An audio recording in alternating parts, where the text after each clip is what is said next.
तो हेलो प्यारे बच्चों, क्या हाल चाल है आपके। तो आई होप आप लोग अच्छे होंगे। तो आपका स्वागत है हमारे चैनल हरे स्टडी हब में। तो आज हम लोग इस चैनल पर पढ़ने वाले हैं ट्रांसफार्मा के बारे में। क्या पढ़ने वाले हैं? ट्रांसफार्मा के बारे में। लेकिन हम आपको एक बात और बता दें कि इस चैनल पर केमिस्ट्री, बायो, फिजिक्स सारे चैप्टरों के ठीक है इंपॉर्टेंट क्वेश्चन और टॉपिक बताए गए हैं। ठीक है, यदि आप लोगों ने नहीं देखा तो इस वीडियो के डिस्क्रिप्शन बॉक्स में वीडियो का लिंक लगा हुआ है, आप लोग जाके देख सकते हैं। तो चलो हम लोग बिना देरी करते हुए इस टॉपिक को भी हम लोग पढ़ते हैं और आपको समझाते हैं। ठीक है, और अच्छे तरीके से आप समझिए। ठीक है, तो चलो समझते हैं क्या कह रहा है ये ट्रांसफार्मर। ठीक है, ट्रांसफार्मर के बारे में पढ़ते हैं। तो क्या कह रहा है, पहला समझो कि ट्रांसफार्मर होता क्या है। ठीक है, ट्रांसफार्मर होता क्या है, फिर इसके चित्र को समझे, इसकी कार्य विधि फिर आपको बताएंगे, इसी के सिद्धांत बताएंगे, इसके प्रकार बताएंगे, इसको सारा कुछ हम आपको डिटेल में समझाएंगे। ठीक है, तो पहले समझो कि ट्रांसफार्मर होता क्या है। ट्रांसफार्मर क्या होता है? ट्रांसफार्मर विद्युत का एक ऐसा साधन है जिसके द्वारा क्या हो, प्रत्यावर्ती मतलब एसी करंट को किसमें, एसी वोल्टता को किसमें कम या ज्यादा किया जा सकता है। एसी करंट को कम या ज्यादा किया जा सकता है। ठीक है, तो ट्रांसफार्मर हमारा क्या होता है? ट्रांसफार्मर हमारा एक ऐसी युक्ति होती है जो एसी करंट को कम कर सकता है या फिर ज्यादा कर सकते हैं। ठीक है, तो आप लोग समझ गए ट्रांसफार्मर होता क्या है। इसका चित्र देख लीजिए, इसे भी आप लोग बनाइएगा जब ये एग्जाम में आए। ठीक है, ये जब तक आप लोग इसे नहीं बनाएंगे, सचित्र वर्णन पूछता है। ठीक है, तो इसका आप लोग नहीं बनाएंगे जब तक आपको एग्जामिनर फुल नंबर नहीं देगा। ठीक है, आप समझो इसमें क्या है। अब प्राथमिक कुंडली देखो, पहले आप समझो ट्रांसफार्मर की आकृति समझ लो। ठीक है, रचना समझ लो क्या होती है ट्रांसफार्मर। देखो, ट्रांसफार्मर एक नर्म लोहे का, ठीक है, नर्म लोहे का एक प्लेट के द्वारा, समझो जैसे नर्म लोहा है, नर्म लोहों की ऐसी ऐसी प्लेटें होती हैं। यहां समझो, नर्म लोहों की ऐसे ऐसे प्लेटें होती हैं, प्लेट होती हैं जो एक दूसरे पर रख रख कर एक बंद आकार दिया जाता है। ठीक है, एक बंद आकार दिया जाता है, ऐसे उसे रख के देखो, ये प्लेटें देखो लगी हुई है, ये सारी प्लेटें ऐसे लगी हुई है, देखो दिख रहा है, ये सारे प्लेटें लगी हुई हैं। ठीक है, ये सारे प्लेटें लगी हुई हैं। तो ये सारे प्लेटें एक दूसरे ऊपर रख रख कर एक मोटा आकार दे दिया। ठीक है, एक मोटा सा एक लोहा बन जाता है। ठीक है, एक ढांचा पूरा बन जाता है। देखो आप समझो प्राथमिक कॉइल और द्वितीयक कॉइल या फिर द्वितीय कॉइल क्या होती, कुंडली क्या होती है समझो। प्राथमिक और द्वितीय कॉइल क्या होती है। देखो, प्राथमिक कॉइल जिसमें से करंट आ रहा होता है, ठीक, या फिर हाँ समझ लो, जिसमें प्राथमिक कॉइल जिसमें करंट आ रहा है, एसी करंट जिसमें से आ रहा होता है। ठीक है, द्वितीय कॉइल जिसमें से निर्गत हो रहा है, जिसमें से करंट निकल रहा हो। ठीक है, जिसमें से धारा निकल रही हो, जिसमें से एसी करंट निकल रही हो, धारा निकल रही हो, इसमें से आ रहा है, इसमें देखो यहां से न इसमें से कोई ज्वाइंट है न इसमें से कोई ज्वाइंट नहीं। ये किसके नियम पर कार्य करता है?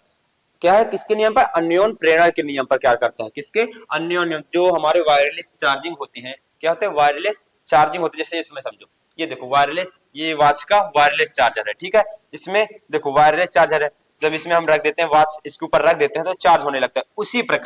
उसी प्रकार ये ट्रांसफार्मर भी कार्य करता है। यहां से एक चुंबकीय क्षेत्र उत्पन्न होता है। ठीक है, चुंबकीय क्षेत्र उत्पन्न होता है ऐसे, और फिर इसमें चुंबकीय क्षेत्र जब इसमें आके टच करता है, फिर यह इसमें भी धारा उत्पन्न हो जाती है। जब इसमें धारा उत्पन्न हो जाती है तो इधर भी करंट आने लगता है। ठीक है, ये किस पर कार्य करता है? अन्योन प्रेरणा के सिद्धांत पर कार्य करता है। तो आप लोग समझ गए प्राथमिक काल द्वितीय काल। देखो हम लोग इसमें डिटेल में नहीं इसलिए नहीं बता रहे हैं क्योंकि जितना सिलेबस में बिल्कुल, ये तो बिल्कुल फिल्टर किया हुआ है, समझ लो, ये बिल्कुल फिल्टर किया हुआ है। जो एग्जाम में आप लोग से लिख देंगे, ऐसे बना देंगे, ठीक है, तो इसमें फुल नंबर मिल जाएंगे। ठीक है, अभी इसके आपको प्रकार भी आपको हमें बताना है। ठीक है, तो अब इसका सिद्धांत क्या कह रहा है इसे समझो। यह अन्योन प्रेरण के सिद्धांत पर कार्य करता है। यह प्रतिवर्ती धारा के साथ ही कार्य करता है, दृष्ट धारा के साथ नहीं करता है। ठीक है, दृष्ट धारा मतलब डीसी करंट के साथ। किसके साथ?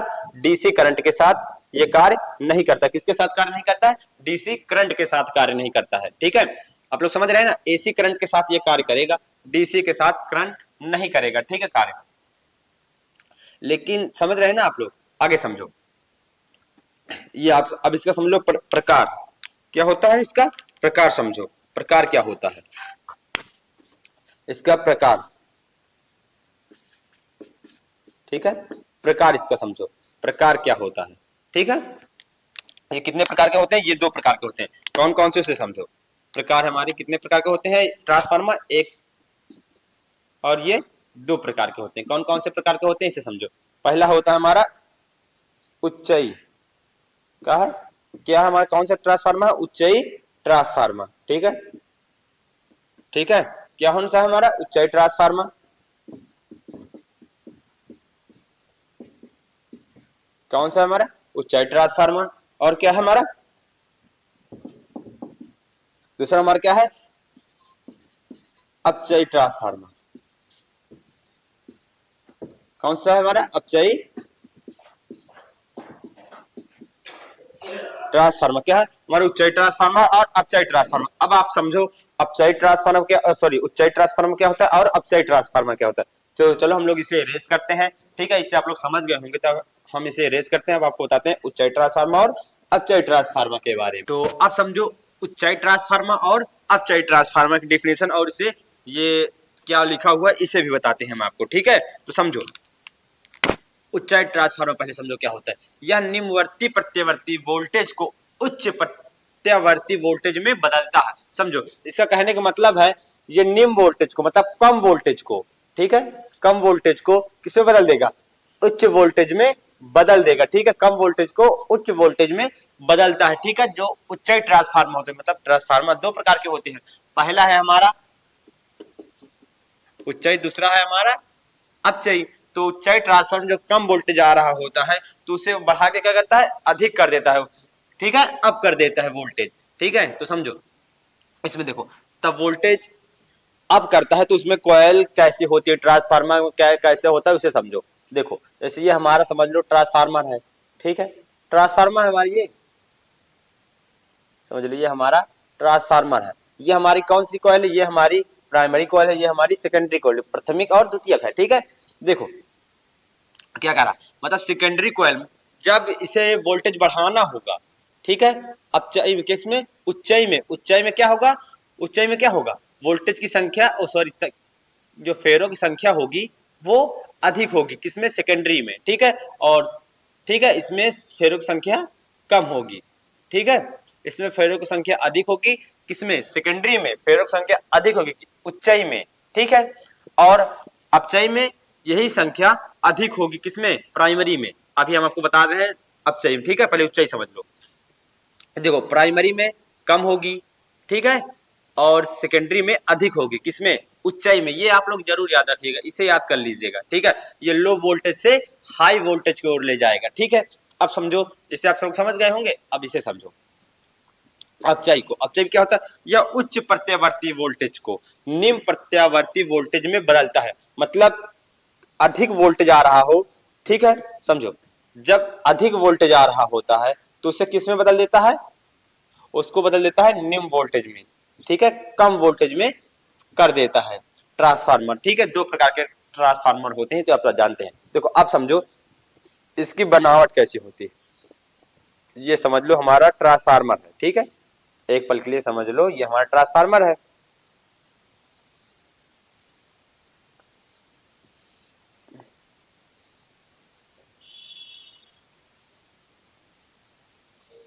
ठीक है, ये समझ लो ट्रांसफार्मर हमारा, ठीक है। अब समझो देखो ये हमारा प्राइमरी है, ये हमारा सेकेंडरी है, ठीक है। अब समझो देखो क्या कह रहा है, अपचयी में, अपचयी में क्या कह रहा है कि अधिक हो किससे, सेकेंडरी कॉइल से, सेकेंडरी कॉइल से इसमें फेरे अधिक होगी किसमें, प्राइमरी में। तो प्राइमरी में इसमें कितना होगा, इसमें अधिक कॉइल होंगी, ठीक है, मतलब इसमें अधिक वोल्टेज आ रहा है। यदि हमको कम वोल्टेज चाहिए तो हमको फेरों की संख्या कम करनी पड़ेगी, कितने करने पड़ेगी, हमें कम करनी पड़ेगी, ठीक है, और दूर दूर करनी पड़ेगी, इसे आप लोग याद रखिएगा, ठीक है। देखो इसमें फेरों की संख्या अधिक है, इसमें फेरों की संख्या अधिक है प्राइमरी की ओर, ठीक है, प्राइमरी की ओर अधिक है किसमें, अपचयी में। अब सेकेंडरी से समझ लो ऐसे ही,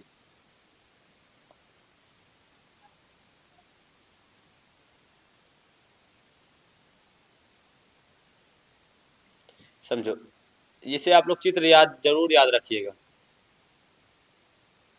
देखो इसे ऐसे ही तो बनाए दे रहे हैं, लेकिन आप लोग याद रखिएगा और इसे अच्छे से आप लोग एग्जाम में बनाइएगा, ठीक है ना। समझो, देखो ये इसमें देखो अधिक है किसमें, प्राइमरी में, इसमें प्राइमरी में,